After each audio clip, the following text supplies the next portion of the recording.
You're listening to a social justice podcast hosted by Nicola Spurling, brought to you by The Flag Shop, and inspired by a social justice coloring book. Hello, this is the Social Justice Podcast. I'm your host, Nicola Spurling, and today I'm joined by a special guest from Rainbow Refugee. It's Norma Lize. Can you please introduce yourself? Hello, thank you so much for having me. Thank you for joining. My name is Norma. My pronouns are she and her, and I am the communications manager at Rainbow Refugee. I'm a trans person and I'm a refugee here, so yeah. Wonderful. Well, in all of our episodes, we end up having this crossover of various issues. So we'll find out if that happens today. Probably will. We're both trans people, so that may be part of the discussion at some point. But to start with, I like to give our guests a sense of what the issue is that we're speaking about. So in this case, what does it mean to be a refugee? What does it mean to be an immigrant? Is that something that you can maybe explain a little bit? Yeah, of course. The definition of a refugee, or refugees are usually people who have fled their home countries based on fear, violence, conflict, or persecution, and crossed international borders looking for a safety in a different country. Mm-hmm. Refugees are usually people who are unable or unwilling to go back to their home country based on this fear that we talked about. And the persecution can be for race, religion, nationality, being a member of a specific social group, mm-hmm. which is, here we can talk about LGBT people, yep. Or having a specific political opinion. Right. However, an immigrant is someone who has granted the opportunity to stay, work, and live in a certain country. They can always go back to their home country. They have the choice to go back to their home country. They're not forcibly displaced or fleeing persecution, technically. Right. So a refugee, if they find a new place to live, would also be considered an immigrant, but not all immigrants are considered refugees. Exactly, right. Yeah. And at a certain point after, people can, of course, identify the way they want to identify. Mm-hmm. But as you mentioned, immigrants are not always refugees, but refugees can, after a certain point, if they decide to refer to themselves as immigrants instead of refugees, they have the option to do. Right. Yeah. Okay. Thank you for the explanation. Yeah. And touching on the organization that you work for, how did Rainbow Refugee come to exist, and what is the focus of the organization's work? Yes. So Rainbow Refugee is a Vancouver-based organization. We started working in the year 2000 with the mission and vision of promoting safer, equitable migrations for people fleeing persecution based on sexual orientation, gender identity, gender expression, social characteristics, and or HIV status, also known as SOGI-esque.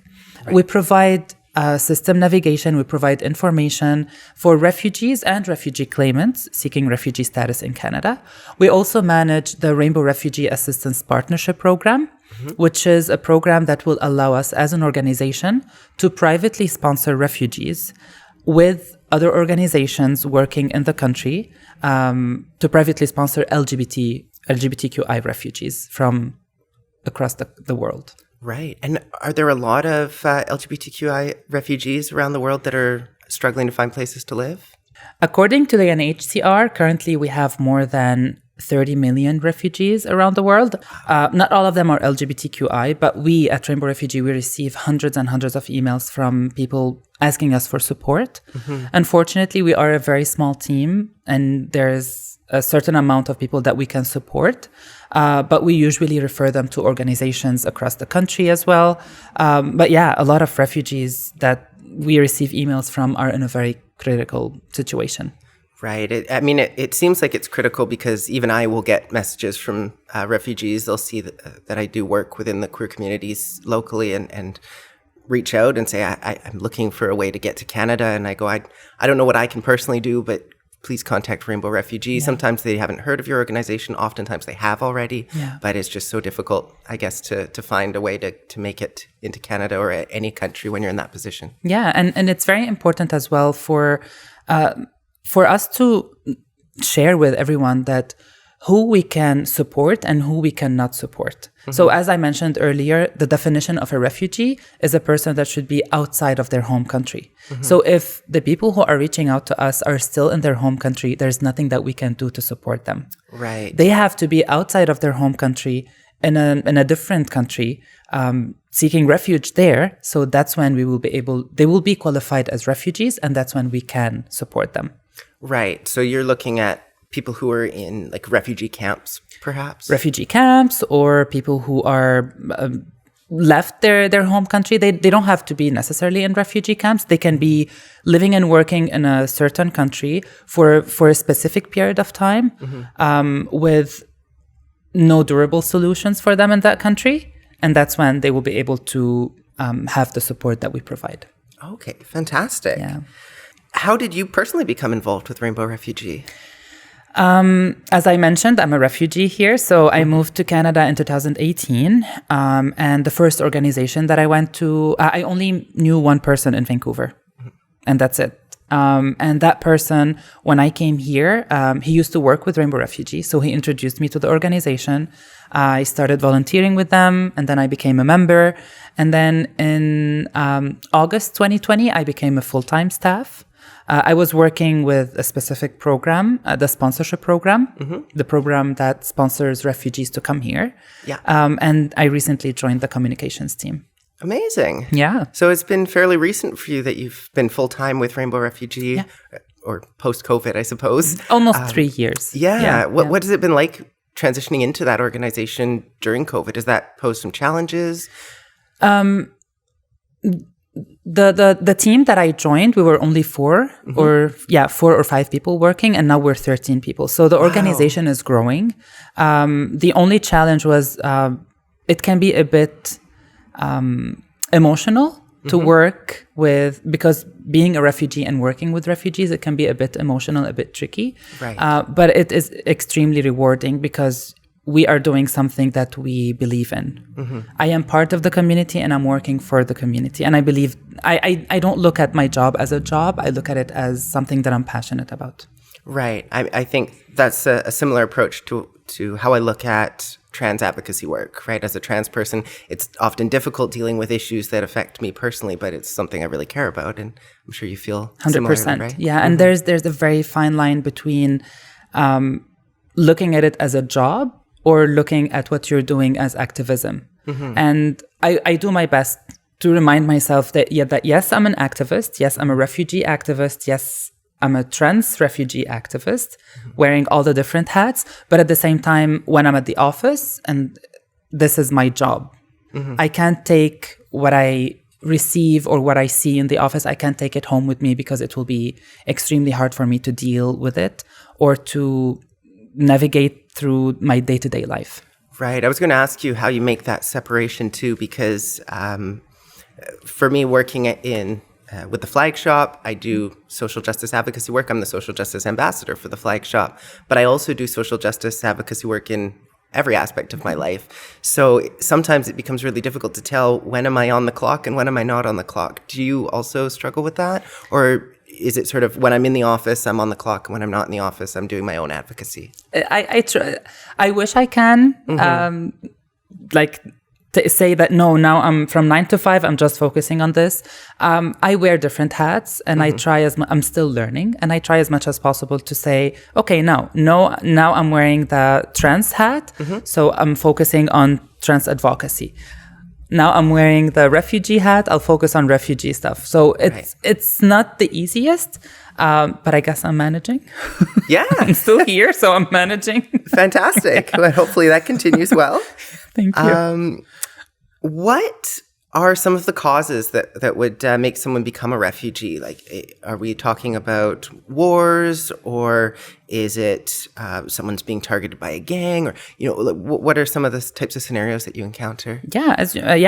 War, violence, persecution of being gay or of being part of the LGBTQI community, receiving threats on a daily basis. I believe 71 countries in the world, they still decriminalize homosexuality. So we can only imagine how the lives of LGBTQI folks living in those countries can be. And someone can become, the cause for someone to become a refugee, other than the ones that we mentioned, is that there is no future for them in that country. There's no future for them in their home country, and there's no future for them in the country that they went to looking for safety or looking for a better place to live. Right. And when we say that there's no future for them, does that mean that their life is at risk if they were to stay in that country? Yeah. There's no future for them based on sexual orientation or gender identity, based on the race, based on religion, based on their political opinions, based on their nationality. Right. And who determines if someone qualifies to be a refugee? Is it dependent on each country that has different requirements around, we'll consider this person a refugee and they can seek asylum in our country if they meet X qualifications, or is there a global standard? Yeah, according to the United Nations, UNHCR, United Nations Commissions for Refugees, the definition is what I just shared with you. Right. So if you tick all the boxes, then you will become a refugee. Right. Yeah. Okay. Yeah. So as long as you meet the United Nations definitions, you can seek asylum in any country that accepts refugees. That accepts refugees. Right. Yeah. Okay. Yeah. And are there a lot of countries that don't accept refugees? Unfortunately. And it can be different from for a lot of reasons. Some countries would say that we are a small country and we are overpopulated and we cannot accept refugees. You can come here, stay for a short period of time, but then this country will be host country. You can't stay here for a long time. Right. I remember that being a big issue in the 2015 election around, do we want more people coming to the country? And I don't think it was specifically refugees. It was just immigration in general. We don't want foreigners coming into the country. It was sort of how the Conservative Party, I think at the time, was framing it, right? Yeah, but Canada is a huge country, and we have a lot of places where we can have a lot of people, and we need to have immigrants and refugees here because they will become part of the community and they will help us do better and do the work and continue on growing and be existing in this country. Absolutely. Yeah. On that note, what is the process for someone who wants to seek asylum in Canada? Is there certain paperwork you have to file? How long do you have to wait? What does that sort of look like? Yeah, so it depends if the person is outside of Canada or inside of Canada. If the people are outside of Canada meeting the requirements of being refugees, then they can register with UNHCR, and then the government, we call them government-assisted refugees, so the government will sponsor them to come here, or they can be privately sponsored. And when we say privately sponsored, like at Rainbow Refugee, we privately sponsor refugees, we work with groups of people in Vancouver and BC. We call them the Circles of Hope, regular people from the community, like you and me, living here and having the privilege of existing and being who we are in the community. We work with them closely to sponsor refugees to come here. The process can take a lot of time, just like everything that has to do with paperwork and submitting papers to the government, and processing time outside of the country. Because let's say we're sponsoring someone from Jordan who left Jordan and now located in Turkey. Then we have to follow the processing time that is specific to Turkey. It can be up to between 2 to 3 years before they move here. But once they move here, then they will arrive as permanent residents. Okay. And if someone is inside of Canada already, let's say students or someone on a short-time work permit, or visitors, and they fear going back to their home country because of persecution, that's when they can apply inland. They can be in Canada and apply for protection inside of Canada. Right. And how are they getting to Canada in that case? Is that, can you just cross a border and say, hey, I'm coming into Canada and I want to seek asylum here? Or are they sneaking into the country because they have to do it that way? Or student visa or working visa, or just tourists coming here as a tourist and then realizing that they cannot go back to where they came from. Okay. So, yeah. So it's not, cause I know in the news or in politics, it often gets framed as, people are sneaking into the country, but it sounds like that's not. It's not that easy, I guess. We have a lot of people who crossed the borders and they got to the borders and they said, I can't go back. Right. But I'm not sure about the number of how many people will do this, because they are putting themselves at a high risk. Right. When refugees do eventually arrive in Canada, what sort of support systems are here? I often hear about local people I live in Coquitlam. There's people in Coquitlam that will go out and try to find furniture, apartments, things like that to help. Is that sort of what refugees are reliant on? Is the support from the community? Are there government supports available? Yeah. It depends on the stream, on how they arrive to Canada. Mm-hmm. As I mentioned, either government-assisted refugees or private refugees, private-sponsored refugees. Mm-hmm. If they arrive here as government-assisted refugees, we have a lot of government agencies or welcome centers where people can go there, mm-hmm. stay there for a short period of time, get their paperwork done, their SIN number, everything ready, and then they start looking for housing and they leave the welcome center. Okay. But if someone arrives here as private sponsored, then the people who sponsored this person, it's their job to find housing and support them from day-to-day tasks until they can support themselves. Right. Yeah. And does that pose a bit of a challenge? I mean, I know at the moment we're all worried about inflation going up, interest rates going up, things like that. Is that having an impact on people's ability to privately sponsor refugees? Honestly, no. Like in the last 2 years, we had more than 20 circles of people, mm-hmm. circles of hope, who started working with us, and they are eager to sponsor people to come here. Right. So I guess once the refugees are here, that's when they will start facing the challenges. But for now, I'm seeing a lot of people interested in privately sponsoring. And when I say privately sponsoring, it's not that you have to pay out of your own pocket. Oh. We support the circles to fundraise and make fundraising events. Okay. To collect the money, put them in the circle, and then once the refugees are here, this money will be for them. Oh, so I may have inadvertently been part of something like that in the past because I'm not going to mention names, but a friend of mine organized a big bingo night as a mm-hmm. fundraiser for Rainbow Refugee. Yeah. So that might have been of course. Along those lines. Yeah. Okay. Yeah, if that wasn't for a specific circle at Rainbow Refugee, that would have gone to the general donations for Rainbow Refugee to help us support other people. Amazing. Yeah. Love that. Yeah, so you were part of it. So much. Yeah. Well, I'll try to be part of it more often, too. We may have already touched on this a little bit, but what are some of the main issues that refugees and or immigrants will face when they're relocating? And this could be to Canada or to any country, if you have a knowledge of that. But I don't think we have a specific list of issues that I can share with you, but it can be from finding communities of belonging, homesickness. Mm-hmm. I still feel homesick until today. Things like not being able to find food that's familiar. Yeah, or sometimes having food or familiar places as well. Because refugees are, as we mentioned, forced to leave their countries. Right. It wasn't a choice. I was forced to leave my country. I can say as well, other issues can be related to finding a family doctor. It's not that easy to find a family doctor. Right. Specifically for LGBTQI folks, it's not that easy to find safe housings as well. Knowing now that everything is going up and the prices, finding a safe job. It's not just about finding a job, finding a safe job for LGBTQI folks. Knowing that it's so hard to have a job if you don't have the Canadian experience. Right. We really focus on the Canadian experience here, and it's a must for anyone to find a job. So, and the list can go on and on and on, from feeling comfortable going out, and here as well, the intersectionalities. We can talk about languages, we can talk about privileges, we can talk about the background of the people who are moving here. For example,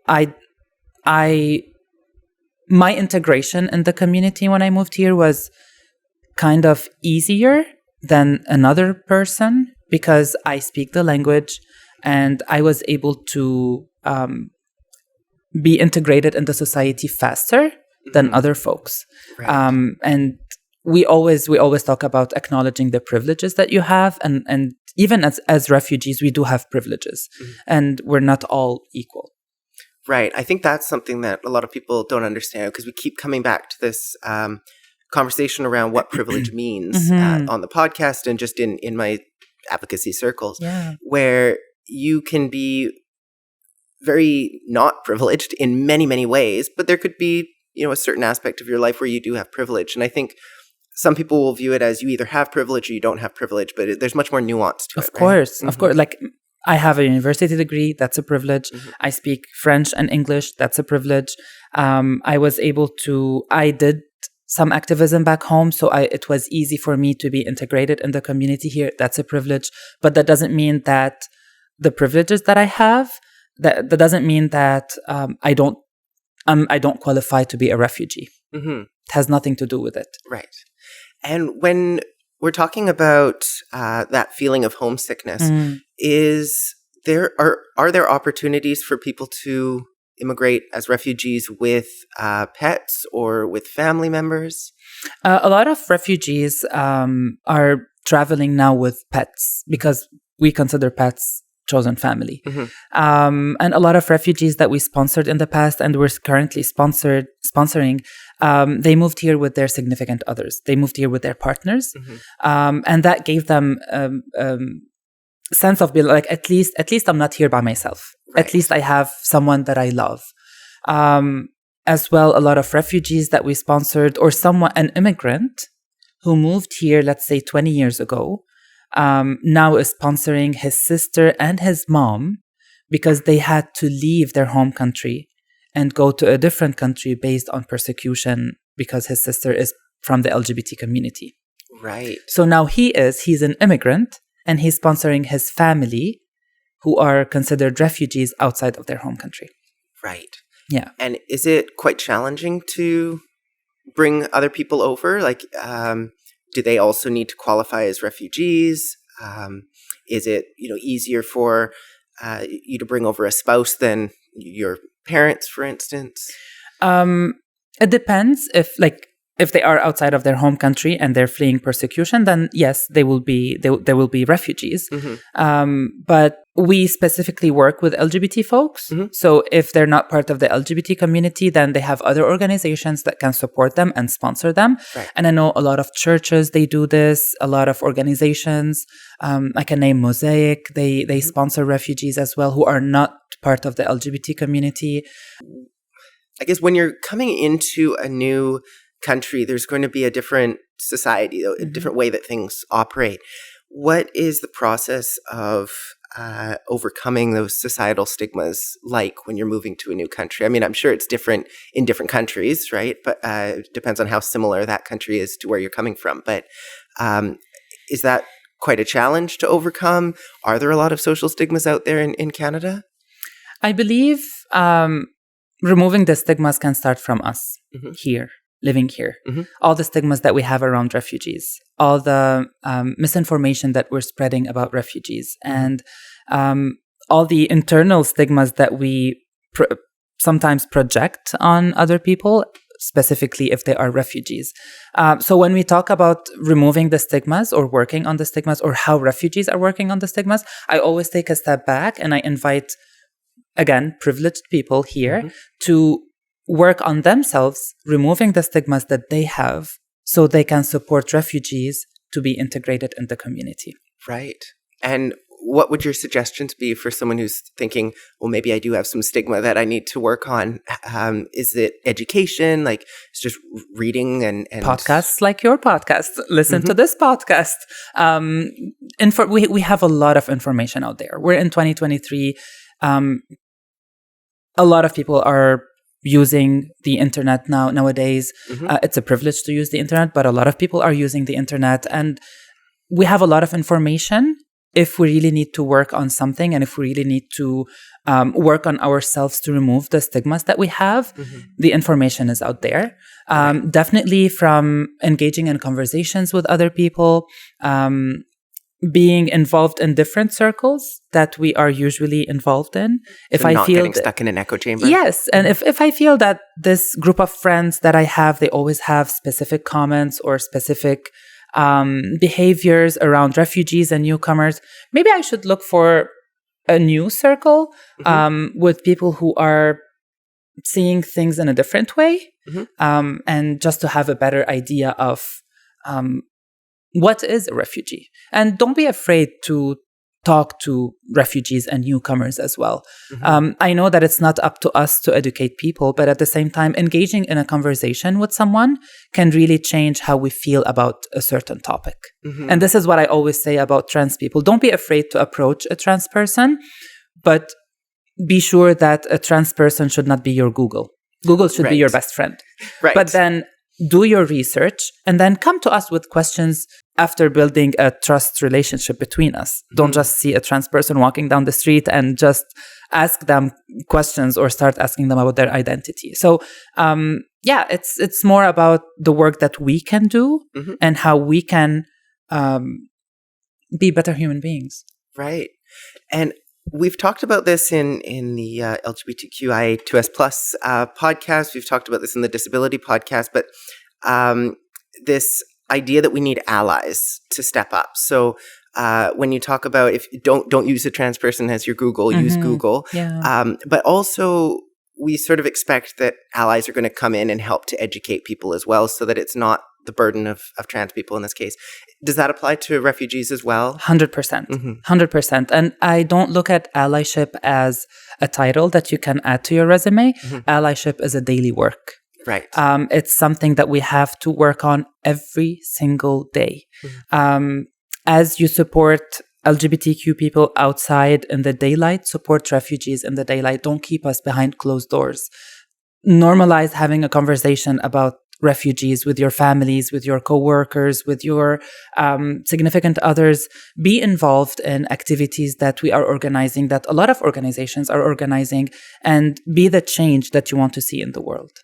I love that. Yeah. That's one of my favorite quotes. Yeah. Me too. Is there anything that we haven't brought up yet that you would like to make our audience aware of before we start wrapping things up for the podcast? I just want to thank you so much for giving us this platform and for being the ally that you are.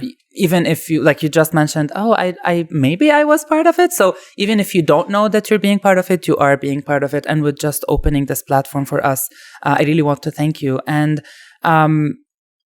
I guess all the things that we shared in the episode, I really hope that people can take this episode and just take a deep breath and reflect on things that they're doing or things that they did in the past. It's never too late to introduce ourselves to a new idea. It's never too late to maybe change or adjust. Change can be, like, people can be scared when we say change. It's never too late to adjust or to add something meaningful to our lives, whether supporting LGBTQI folks or supporting refugees who are part of the LGBTQI community. Right. Yeah. Wonderful. Well, thank you so much for providing the opportunity for all of us to learn about refugees. And before we sign off for the day, we try to end all of our episodes by giving our audience something that they can take away and use to advocate on behalf of whatever the issue is. So in this case, what can our audience do to be better allies to refugees, to help raise awareness, to give back? What are some opportunities for them? Of course. You can go to our website, www.rainbowrefugee.com, where you can volunteer with us. We need a lot of volunteers on a weekly basis for different activities that we do. Or you can start your own sponsoring group and sponsor refugees to come here. Or if you feel that you don't have the time or energy, you can donate to us. You can share with your colleagues and ask them to donate.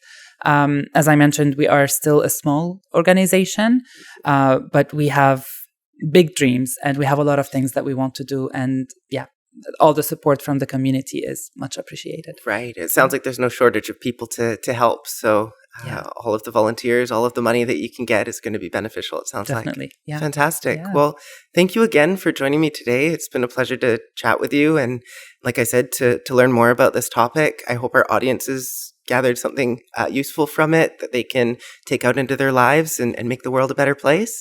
So thank you again. And we'll call it a wrap for today. This has been a social justice podcast. Today's issue that we've been discussing is refugees and immigration. And we'll see you in the next one. Thank you. Okay, thank you. You've been listening to a social justice podcast hosted by Nicola Spurling, brought to you by The Flag Shop, and inspired by a social justice coloring book.